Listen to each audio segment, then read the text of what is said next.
Hey everyone, welcome to the Mission Driven Life podcast. My name is Kevin Padillo, the president of Warrior Leadership, and I am grateful to be with a good friend today who we're doing a part two series on leadership, spirituality, and I want to talk to you about a tool that the most successful leaders use this in their life. And I'm not going to tell you exactly what it is yet. I'm not going to tell you exactly what this thing is and what this principle is yet, because I want you to tune in. And if you're watching, drop a comment down below to let me know that you're watching and you're tuning in, because we want to get more people to join the feed, right? Now, before I start, I want to invite you to the Impact Players Tour, which is happening next Wednesday on July 24th. And there's going to be thousands of leaders there. Thousands of business entrepreneurs, people that you can do deals with, people that you can network with, people like Regina, who are going to be blowing up their business and committed to their success. It's Impact Players Tour. I'll put the link down below shortly. But hey, grab your tickets. We want to have you there. There's not a lot left, but we're excited to do this. All right. So, hey, Romeo Syke is here. What's up, man? This guy's a millionaire mentor as well. Welcome. Well, hey, Regina, for the people that don't know who you are, though, who are you? Who am I? Well, the short of it is I've been a life and business strategist for 17 years now, and I've helped reorganize primarily 99% of my clients will reorganize companies.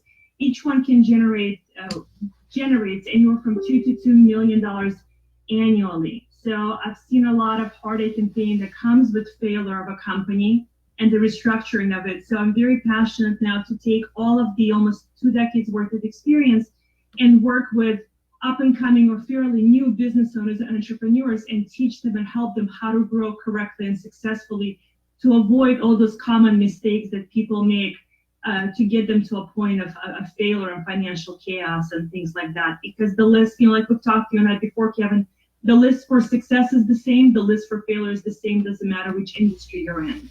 So I'm passionate about now refocusing myself and helping new businesses, new CEOs, new entrepreneurs avoid all of those mistakes. Love it.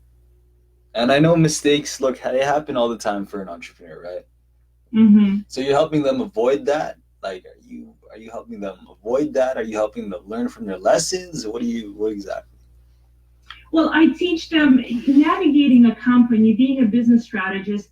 It's not a one phone call a week like a lot of people do now. You get a business mentor, a business strategist, or a life coach, whatever you want to call them, and people kind of have a schedule, 1 call a week or 2 calls a week, whatever it is. Navigating a company is really navigating the life of a CEO, because like we've talked about before, you and I, in our previous podcast and just offline as well, the bottom line of any company is the decisions that the person in charge makes along the way. The company is simply a reflection of decisions the CEO, the leader, the driver makes as they navigate the company through the process of growth and evolution and development. So my job is really to teach the CEO on a daily basis. So my customers can get a hold of me sometimes literally 24/7. Weekends and evenings are not off limits because life happens 24/7, business happens 24/7. Just because they close their door from after 5 p.m. or 9 p.m., whatever the schedule is, the business is still in motion. There are still things going on, outside of the working hours. So the job is to teach the CEO how to properly navigate every aspect of the company. And that takes sometimes every day and sometimes once a week. But I really teach the CEO the things that affect the company positively, but also teach them what not to do. So it's kind of, I attack it from both sides, if that makes sense. I'm amazed. Now, look, hey, we actually did this. This is actually part 2 of an interview that I did with Regina. And, a couple of weeks ago, I'd interviewed Regina on her mission. We talked to her about her success from her growing hundreds of companies, hundreds of business owners, hundreds of CEOs to help grow their top line. And look, Regina is such an amazing person that I just had to bring her back, right? I had to bring her back after listening to our podcast, after tuning in. Like I'm like, look, yo, I need to. And what we're going to be talking about is a very powerful topic, and it's going to offend you. It's going to offend you if you're listening. If you're tuning in and maybe you're a first time person, it'll offend you. Maybe it will and maybe it won't. But I know that it will, because sometimes it can be controversial for some people's lives. And the thing that we're going to be talking to you about is something that's been around the world for thousands of years. It's a way of thinking that's been around for thousands of years. Now, I'm excited to talk to you about this because we're actually talking about spirituality, right? And I know, Regina, you're a very spiritual person, and you have told me so many times that your business is guided by God and spirituality. Mm-hmm. And 100%. Would you say it has helped your mission? 100%. Absolutely. The moment I found, now I didn't come to my relationship with God. I didn't grow up in that. So the moment I came to that place in my life, it really brought me down to my knees. It was just a bad time in my life for many reasons, and it just devastated me. So, and while I was kind of going through my own stuff, I had to keep the companies together that I was responsible to keep together. So I was having a lot of stuff going on in personal life while being the support and foundation for somebody else that they could stand on. So it was very difficult. And I needed to connect to something that could hold me together.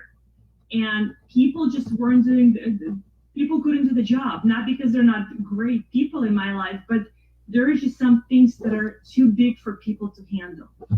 Yes. And I really sought out my relationship with the Lord, and my whole life changed. And not only did it change, it affected the way I helped people. It just naturally became part of my wiring, and there became this piece about me that I was able to translate through the way I talk, through the way I navigate my customers. I was able to give that piece to my customers at the same time, unintentionally. I didn't intend for things to be presented that way. It just naturally happened because once I found my own piece, I was able to quiet the voices and the noises in my head and quiet the outside environment, because we can really get distracted by, the world is a very loud place, and it's really, really easy to get distracted and really find your downfall in that, because the world can bring you down quickly if you allow it, just because of how it is right now. And people are people at the end of the day, so it will affect us. But when I found that foundation I can stand on, that all of a sudden became the only voice that mattered.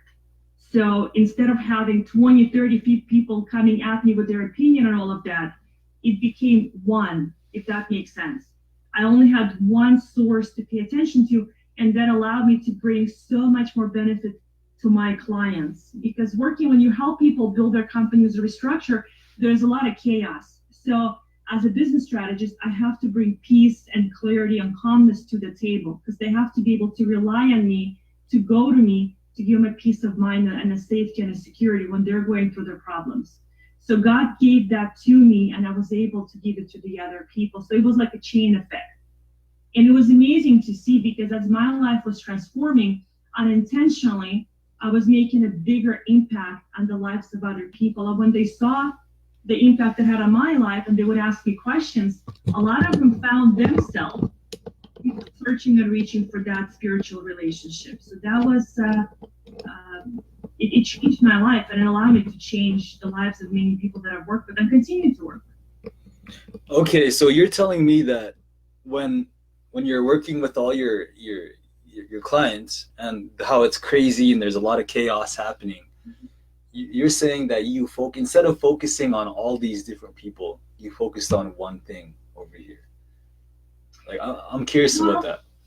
What I meant by that is putting the customers aside for a moment. So, for example, you as an entrepreneur, I know you're building your business and you're becoming very successful at it. And I'm building, I have my own business and I work with people that are. So as you're in the process, as a CEO, there's a lot of outside voices and noises that have an opinion, because everybody feels that they're entitled to their opinion about how you should run your life, how you should run your business. And it's extremely easy to get derailed from your mission and your vision, Right. because unintentionally, people will give you, they can poison your drive, your hunger for life very quickly, unintentionally. You know, people have the best intentions for us sometimes, but they come from a different perspective than we are from. We don't have to agree on everything. So, for me, for example, I am very driven. I'm self-motivated. I'm very inspired. I always go after what I want. And the way I live my life, for example, is not for the weak of heart. What I mean by that is I can be afraid, but I will still do it. But when I start to take those steps, it's easy for people to say, you're out of your mind. You know, this is never going to work. This is completely insane. This has failure written all over it, because I know that sometimes I take steps that are scary to somebody else because I don't care about fear. So those opinions used to have a massive impact on me because they matter. These are people that I love, that I cherish, that I care about. So these opinions matter. But when I was able to find God and the source of that, and I realized the only thing I have to do as a leader in my community, in my industry, is live by the rules, be honorable, be respectful, trust in God versus trust in fear, trusting God versus trusting in people. So there's kind of rules that I follow. And I've learned that as long as I do that, I'm just going to be okay. So that's what I meant. Instead of having all these opinions come at me and have them derail me from my success, even when people have the best intentions, the best desire for me at heart, at the end of the day, I still know best what's right for me. You know, I'm guided by the Holy Spirit, and I know what's right for me. So being able to quiet down the noise of the outside world and having one thing to answer to, that guides the rest of my mission. That guides the rest of my vision. So when I want to do something, I ask myself, is this going to be of service to people? Is this going to bring benefit to the masses? Is this going to hurt anybody in the process? And the answer has to be no in order for me to proceed. So I have my checklist of morals, so to speak, to go by that will line up with the scripture. And if that lines up, I will move forward regardless of what anybody says. Awesome, great. So you have some sort of system when talking to God. You follow a system, like checklist? Do you have a checklist? You know, I have a checklist of things to do every single day. I mean, my notepad is the chicken scratch all over it. I have a checklist every single day. But, you know, the morals and values are basic. You know, don't hurt people, make sure it benefits people, don't take money and don't deliver the product or the service. I mean, basic morals and values. The thing for me is, and I'm noticing for a lot of people, when you're just kind of left to your own devices, you're left to your own devices. You don't have anybody you're responsible for, so to speak. So it's easy for somebody to do something wrong. And we are all masters of justifying our own bad behavior to ourselves.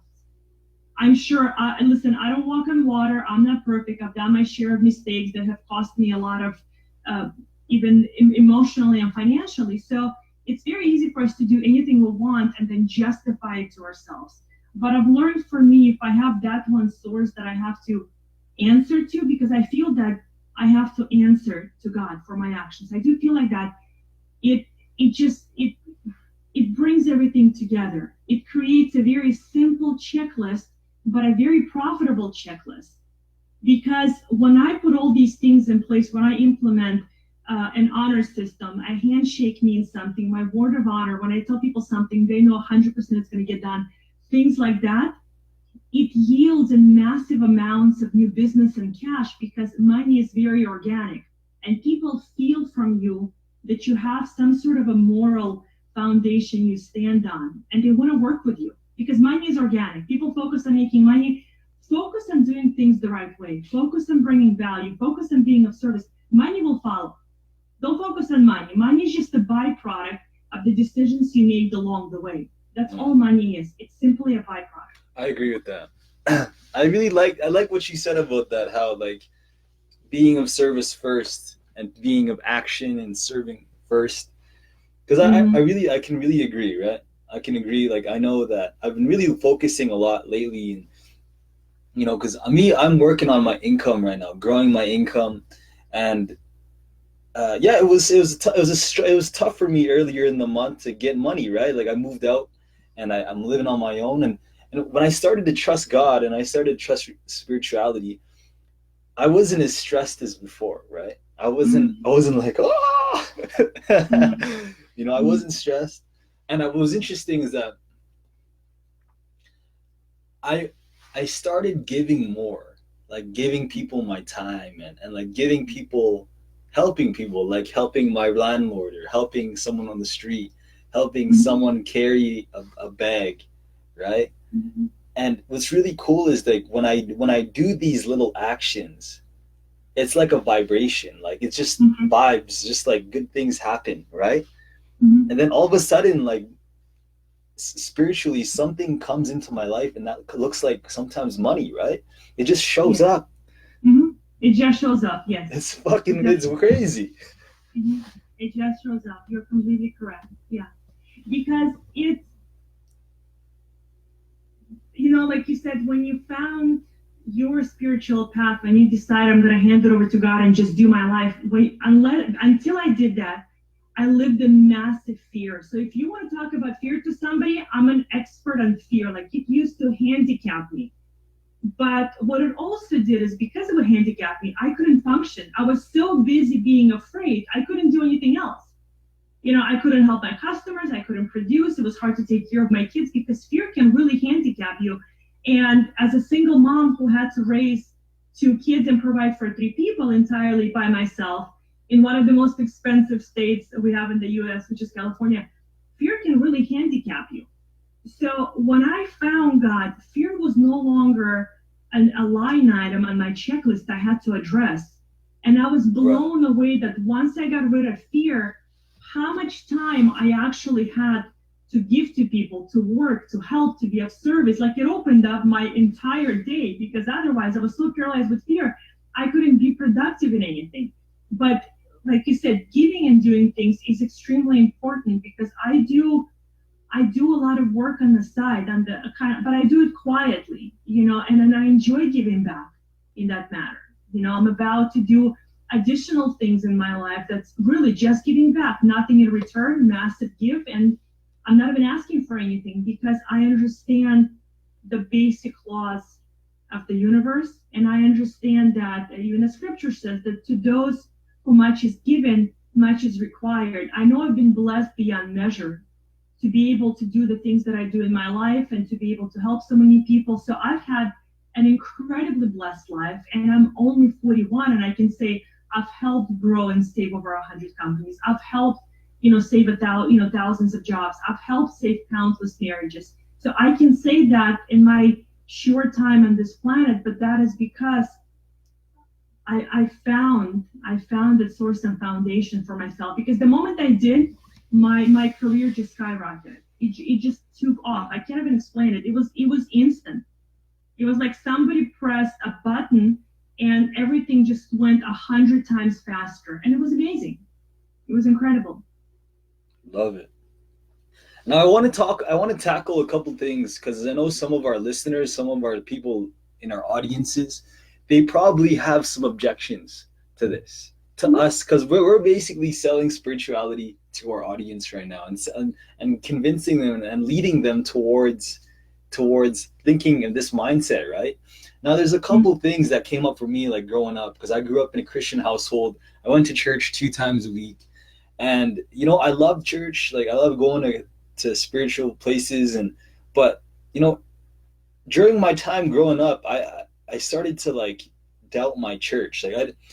It wasn't God that I doubted, but it was just like confused about the church I was in. Right? I was like, what the fuck? Like, Mhm. is this what I want to learn from? So like let's try to tackle, for the benefit of our own audiences, like what if I'm new to religion, or I've heard of religion, but I don't believe that God is real.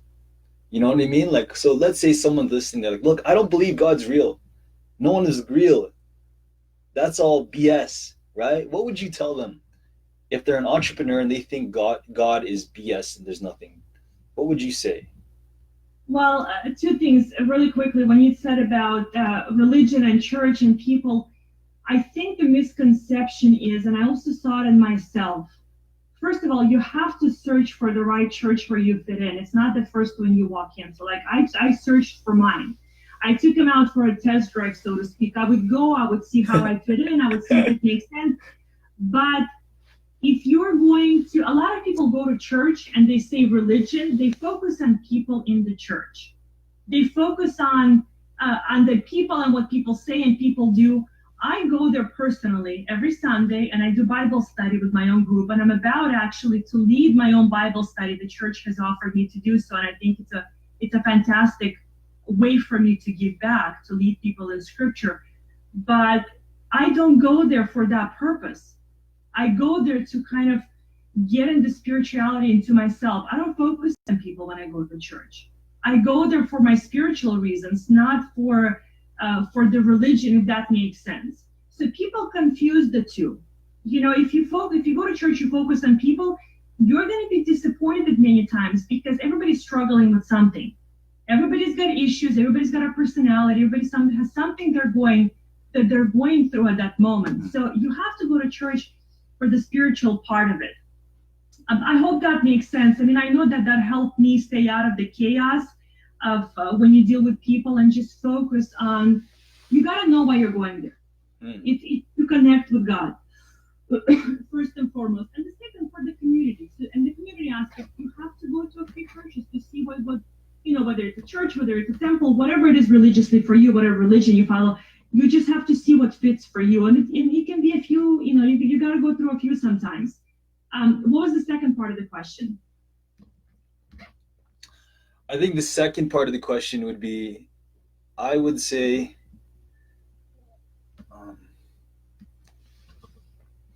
it was like, so yeah, what if I don't believe in God? Okay. There is a fantastic saying that goes, I believe it goes, there is no atheist in a foxhole. So Yeah. when you're, you know, when there is chaos going on, I'm talking about, let's say, life threatening. If you've got something where it's life or death in front of you, most people will pretty quickly turn to a prayer. They're gonna need something, right? They're gonna reach out to something. If you're, and I'm not talking about just issues. I'm talking about when you're staring down the face of death. I mean, there's things happen every day in our world, in our society, unfortunately. And God forbid, you're in that situation, a lot of people pretty quickly reach for God and start to pray because they're by themselves. So for people that don't believe, you know, I can only tell you what I tell my kids, that I struggle to get them there to church. And because I came to it late, I didn't bring them up in that. And I do tell them that I hope that you don't come to God when life has brought you down to your knees. I don't want you to get to the point in life where that is the last option because life has just blown you up. Because life can do to somebody. And if all you have is yourself, you're in deep trouble.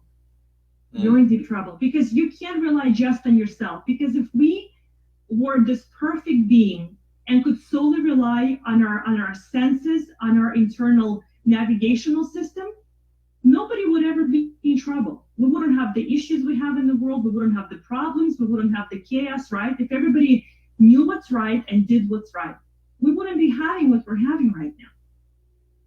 Yeah. So for people that don't believe, I can only share my story and what it's done for me. That's all I can do. I'm not here to preach. I'm not here to tell somebody to go to church. I'm not here to do anything except for share my story. And if anybody connects, you know, I hope so. Otherwise, I think at any given point, we all come to a place in life where we need something greater than ourselves. Bottom line. Yeah. It comes to everybody. And if you think it's not going to happen to you, I think it's arrogance. And arrogance is very painful and very expensive. We all have moments in time where life will bring us down to our knees and you're saying, oh crap, I gotta hold on to something to get me back up. Yeah, especially that, like, looking at like life where it's like I can't rely on just myself, right? Like thinking what you just said. Oh, you just said that. I really love that because, you know, I remember I seen your post yesterday. I was like, you're doing all these things, and I'm like, where's your team, right? And Mm-hmm. what that brought up for me is that, like, what it brought up for me is that sometimes in this business, like, sometimes I'm doing everything by myself, right? Mm-hmm. Sometimes I'm doing everything by myself. And then I forget to enroll leaders. I forget to recruit leaders. I forget to delegate. And I forget to really pass Mm-hmm. on responsibility. Like, I don't have to do everything in my business. And if I want to grow, I can't do that, right? Correct. What was really a blessing to me was when I started bringing up spirituality, right, and God and the universe, because I realized, yo, God is on my team, man. Yeah. God is on my team. He Mm-hmm. is someone I can pass on some of my whatever's here, on Mm-hmm. whatever's standing on my shoulders. I can put some of that weight onto God's shoulders, and Yes. for him to carry some of that. Like, I'm not gonna tell God, "Hey, God, record this podcast for me," right? Because maybe He would, but sometimes I need to take action, right? So Yeah.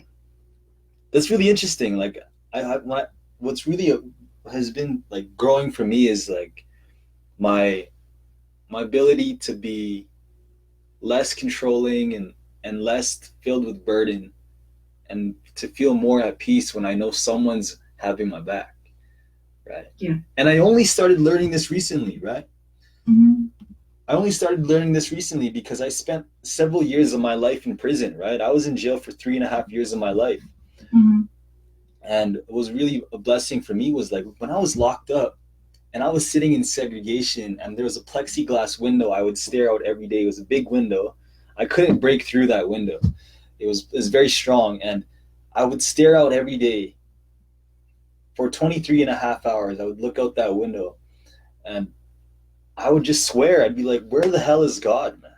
Mm-hmm. Where is someone to help me? And I'm like, why is this happening right now? Right? Why am I facing? And I was facing a long sentence. I was facing 10 years for a home invasion that I did.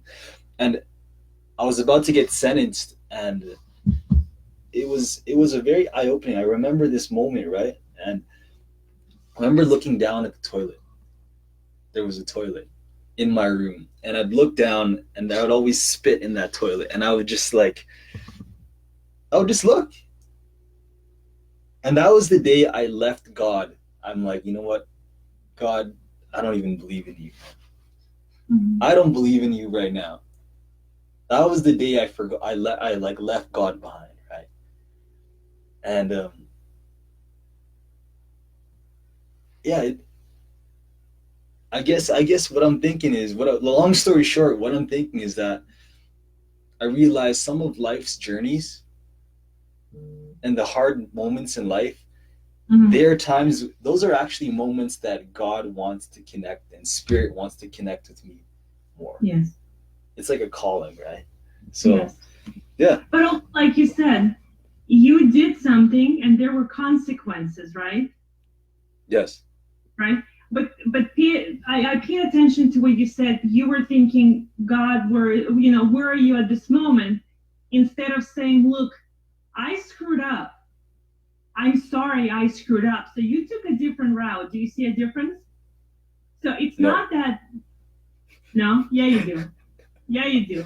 You're a smart guy. You know what I'm talking about. You were being angry at God for not bailing you out for your actions. The problem is, as human beings, we have a hard time saying, I made a mistake. I made a bad decision. I made a mistake. I need a second chance. And I will squeeze every opportunity out of my second chance if I get it.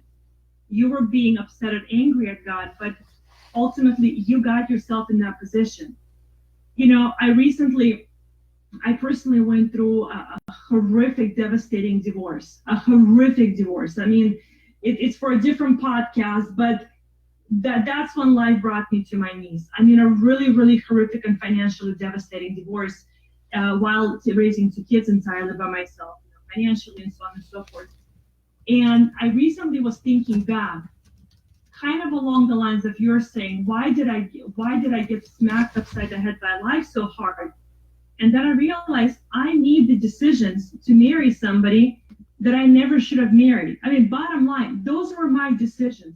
So the result of my decisions yielded in years of a unhealthy marriage. It yielded in financial devastation. But the interesting thing is, one decision had cost me 15 years of stuff, if that makes any sense. And people don't realize sometimes one decision can cost you the rest of your life worth of stuff to deal with. So, but it took me a long time because I was so angry with my ex-husband for the things he's done. But it took me such a long time to get to a point to say, look, I'm not angry at him. I married the wrong guy. I put myself in a situation and exposed myself to very predatory behavior, and I paid dearly for it. But also looking back, like I said, I came to God when I was 35. Also looking back at my life, God was always there. He always walked alongside me. He dragged me through my life 95% of the time. He was just dragging me through life. And he was there whether I accepted him and invited him into my life or not. Because looking back, I can look at the pieces, the puzzle being put together. There's no way I could have navigated through everything in my life, come out on top, be this successful, have touched so many lives after I went through everything I went through, including, like I've mentioned to you before, I have no formal education. God has put the incredible abilities in me to understand people, money, and how to mesh the two together so that it's always a win-win and everybody is always happy. Because life and business, it's people and money. Those are the two main components, right? Everything else you just fluff around it. So God has been in my life whether I was there or not. But the main point to this is accepting and saying, I screwed up. It's easy for us to say, God, where are you? But it's not very easy for us to say, okay, I get it. I made a bad decision. I made a bad mistake. I understand why I'm in this position and I need help. But the fact that you came back to it, I think will be a wonderful testimony for you and a testimony that will carry a lot of people through a lot of difficult times.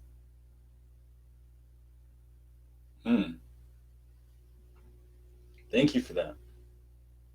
And you're right. You actually have a good point of accepting, taking full ownership, and it's hard to do. Yeah.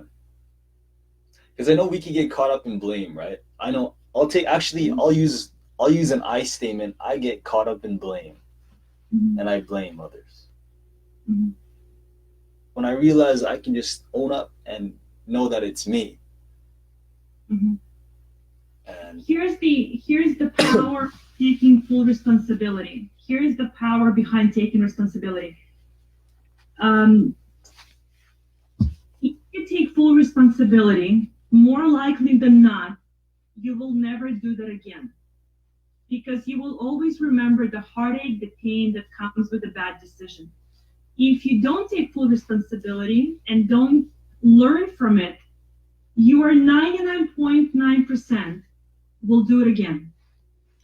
You just will. I don't know. I want to contest that. Okay. Because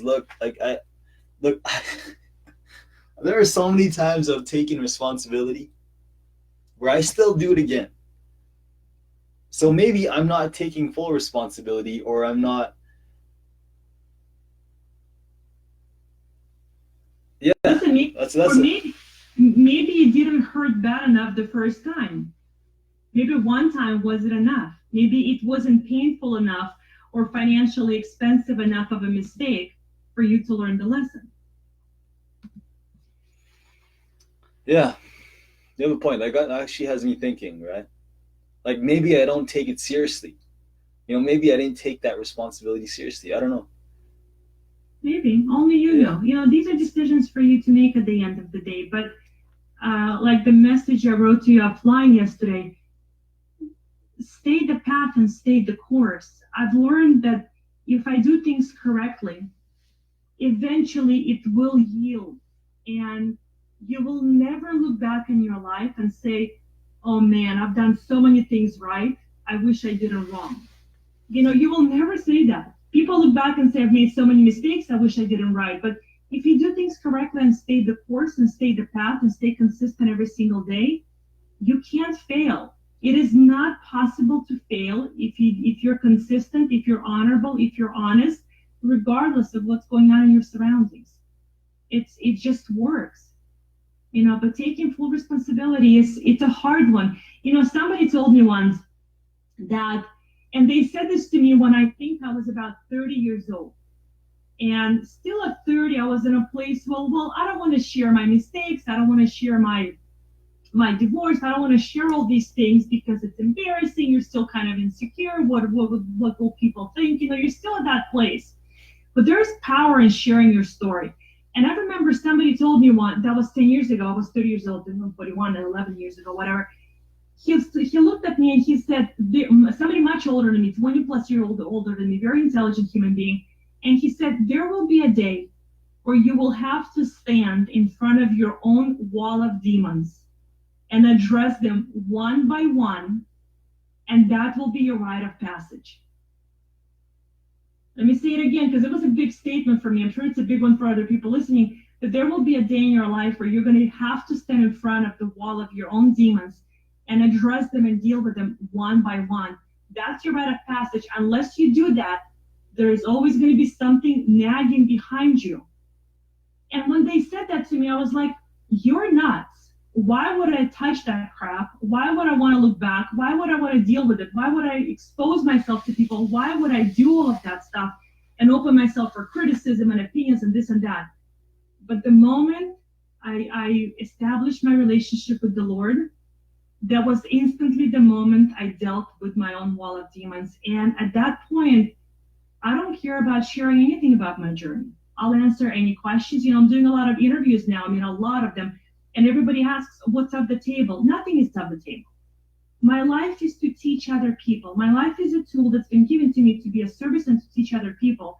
But I've dealt with that wall of demons. And it was horrific to look at it.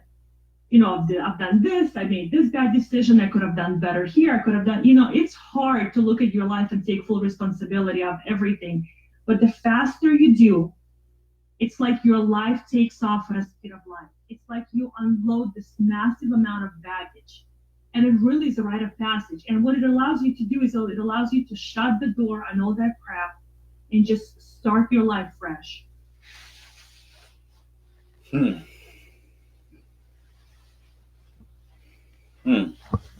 Facing demons. I love what you said. We all got them. Mm-hmm. We all got them. Yeah.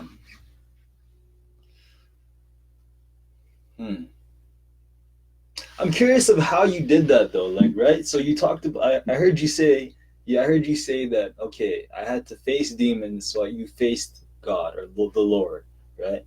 Mm-hmm. And so how did you face your demons though? By doing that though? I don't get it. I don't understand how you did that. I'll tell you how. It's like you said, it's the blame game. The moment I said, I am responsible, the moment I said, I take full responsibility and this is my fault. So for example, my marriage wasn't the greatest. And I would tell people after, my husband devastated me financially and our daughter. So those are his kids. So devastated us financially. And it was easy to look back at him and say, he's just a piece of work. But I tell people, plus it was an abusive marriage. So when I tell people that I am responsible, it's kind of hard to hear. But what I mean by responsible is I had to face those actions, those decisions. I married the wrong guy. I stayed in a bad relationship when I had many opportunities to walk out. I had the opportunities to do that. So I made those decisions. Part of facing my demons was to say, look, I messed up. I need to be more diligent about who's in my life. If I mistreated, I need to walk away the first time. So that was a demon for me. That was a demon for me. Living in fear was a massive demon for me I had to deal with. So I realized that we have certain wirings. Fear is part of everybody's wiring. You're never going to deal away with it. So I realized that I can't get rid of it. Nobody can. But I had to learn how to navigate around it and walk through it sometimes. Things like that. So, but again, to take full responsibility, dealing with your demon is to look at a point in your life that you're not maybe proud of or that was hurtful to you and say, I don't care if there was 30 people involved. I don't care if somebody hurt my feelings. I'm responsible. I put myself in the situation. People said mean things to me. I was just as much of a jackass back to them because we will do that. We will do bad things and justify it. You will respond badly and justify it. So that's part of dealing with your demons. I said something negatively to somebody or something bad, or I was not very nice or aggressive to somebody, or did something back as a form of revenge. That is a bad action on your part. And we say because they did something, I did something in return. So that's part of it, to say, I know they did something bad. I know they said something about me, but I'm taking responsibility because I shot back at them in the same disgraceful manner and the approach as they used with me. So all of these things, they can be big or they can be small. But the moral of the story is, the bottom line is, you have to be able to say, it's my fault. And the moment you say it's my fault, and the moment you say, this is the demon, this is the list of my mistakes, and go through them one by one, I guarantee you, life just takes off at an incredible speed. It's like it just does. I can't explain it to you. I've watched it with my customers for years, and I've watched my life take off in amazing ways. When I was able to address everything, take responsibility, and learn the lessons, really just learn the lessons. Thank you.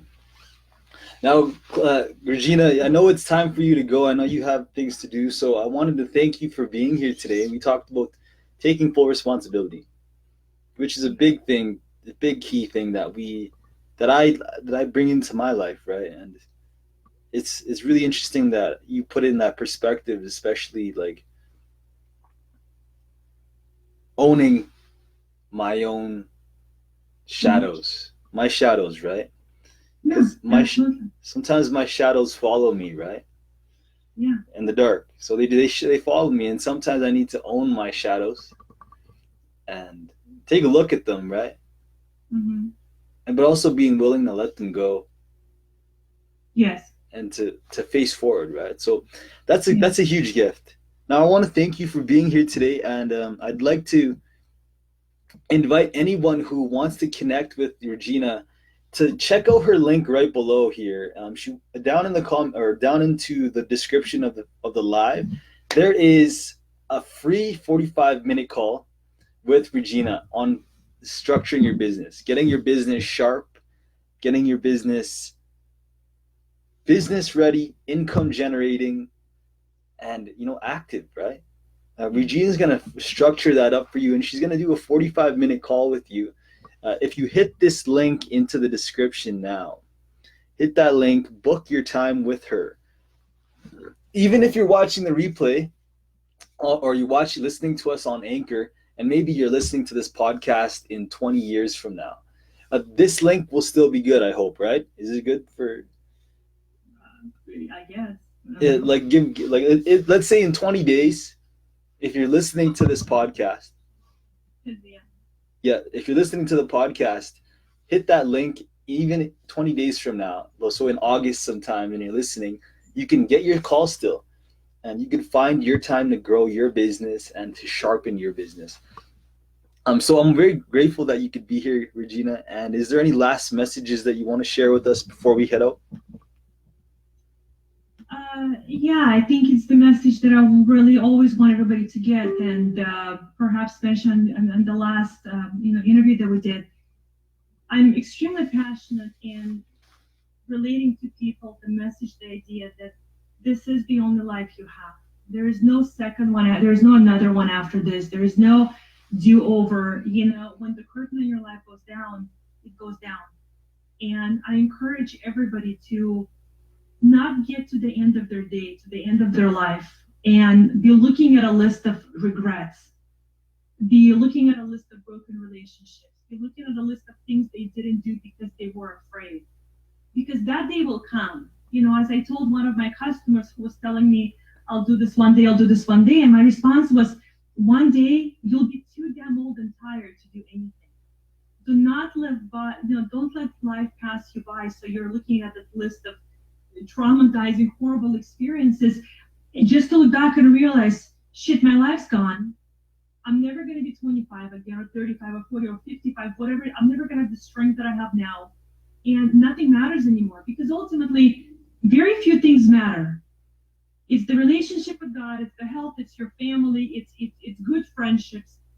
Those things matter.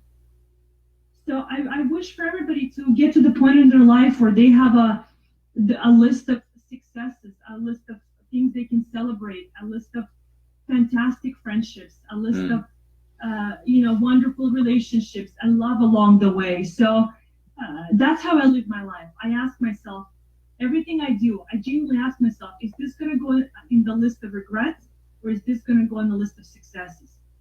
And if it's going to go in the list of regrets, I'm not going to touch it. Even if it's profitable, I don't want to touch it, because ultimately it's not profitable. If it's going to affect my life, it's not negatively, it's not profitable. So I hope everybody lives to that to the fullest, really, because it's the only one we've got, the only life we've got. Yeah, that's I love how you talk about regrets. That's very interesting. I have a lot of regrets in my life, and then some of them come in with women. You know, bad decisions with women. That's a that got me thinking. But that's another time to talk about that. But thank you so much for Regina for your time, and you'll hit that link if you want to connect with Regina to get your call. And also, hey, join us at the Impact Players Tour. It's next week, next Wednesday in Arizona, the Glendale Renaissance Hotel. I'm going to be there. I hope, Regina, you can be there. I've been trying to follow up with you on that for a long time. That's our follow-up, yeah. Yeah. So I'll get a chance to be there, and I'm looking forward to connecting with you. I'm going to put the link down shortly. So have a powerful day, everyone, and connect with Regina, all right? Take care. Thank you. Bye.